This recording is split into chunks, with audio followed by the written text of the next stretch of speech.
벌써 3번의 작심삼일이 지나고 4번째 맞이하는 작심삼일의 첫 번째 날입니다. 오늘은 듣는 방식에 대한 이야기를 좀 해볼까 합니다. 우리는 이미 성인입니다. 그 말은 이미 내 속에 내가 꽉 차 있다는 말입니다. 다시 말해 나의 생각이 꽉 차버려서 다른 사람의 생각이 들어갈 틈이 별로 없다는 말입니다. 그러다 보니 다른 사람이 하는 이야기가 귀로 들어오다가 튕겨나가기가 일쑤입니다. 담을 공간이 부족합니다. 여기에서 우리들의 듣는 일에 문제가 생깁니다. 앞서 설명을 했듯이 우리들이 모르는 사이에 이미 만들어진 정보의 편식은 그 피해가 정말 심각합니다. 종교를 가진 사람들은 다른 종교를 가진 사람들과 소통이 되지 않습니다. 겉으로는 어떨지 몰라도 피부색이 다른 사람과도 소통이 쉽지 않습니다. 일반인과 동성애자들은 어떨까요? 정치로 가면 더 가관입니다. 멀리 갈 필요도 없습니다. 대한민국 정치 집단은 서로를 적으로 규정하고 말살을 해야 될 대상으로만 생각하는 듯합니다. 인간에 대한 기본적인 존중과 예의는 밥 말아 먹은 지 오래죠. 이런 극단적인 정부의 편식만 있을까요? 그런 극단적인 예가 아니라 우리 일상에서 일어나는 이야기도 좀 해봅시다. 부부 사이는 어떠해요? 요즘 들어 부부 살해 사건이 심심치 않게 뉴스에 올라오고 있어요. 저는 이 정보를 굉장히 좀 심각한 사인으로 보고 있습니다.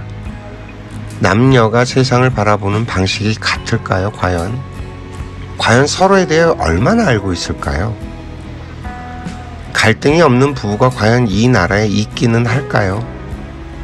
갈등이 있는 부부가 과연 행복할 수 있을까요? 서로 성이 달라서 원래 그럴 수밖에 없다고 치부해버릴 문제일까요? 이게 과연? 존 그레이 박사가 화성에서 온 남자, 금성에서 온 여자를 세상에 발표한 지도 벌써 30년이 지났지만 세상은 점점 더 혼탁해지고 사나워지고 있습니다.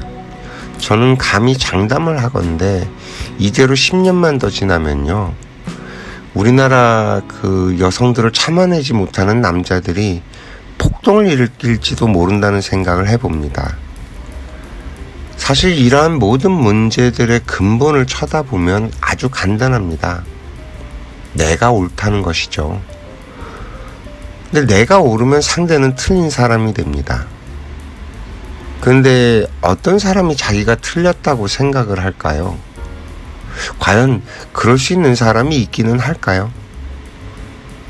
따라서 우리는 문제에 대해서 접근을 할 때 옳고 그름으로 접근을 하면 안 된다는 얘기가 됩니다. 자, 봅시다. 우리들의 얼굴 모양은 80억 개입니다. 이 말은 80억 개의 인생이 있다는 말입니다. 80억 개의 생각이 있다는 말이고요. 우리는 누구나 자신의 인생을 살기 위해서 이 세상에 태어났습니다. 저마다의 환경과 저마다의 성정을 갖고 자신에게 주어진 정보들을 받아들이며 살아가고 있죠. 따라서 상대방은 상대방의 인생에 있어서 자신이 옳다고 생각하는 말을 하고 있습니다. 나는 그 사실을 모른 채 나의 인생에 있어서 내가 옳다고 생각하는 대로 상대방의 얘기를 듣고 있죠. 그러니 상대방이 하는 말이 제대로 들릴 리가 없습니다. 이미 속으로는 그건 아니고를 연발하게 됩니다. 이미 지금까지 제가 이야기하는 것들을 들으면서도 여러분은 속으로 에이 그건 아니고를 연발하고 있었을지도 모릅니다. 아닌가요?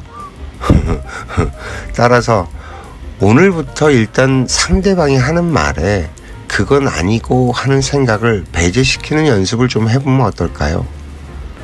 물론 이게 쉽지 않습니다. 이게 알아차리기도 쉽지 않은 데다가 알아차렸다고 해서 이게 바로 되느냐? 절대 그렇지 않죠. 또 습관을 들여가면서 꽤 많은 오류들이 생길 거예요. 그래도 일단 한 번은 시도를 해보자는 거죠. 그건 아니고는 제발 좀 내려놓자. 오늘 이야기는 여기까지입니다. 시청해 주셔서 감사합니다.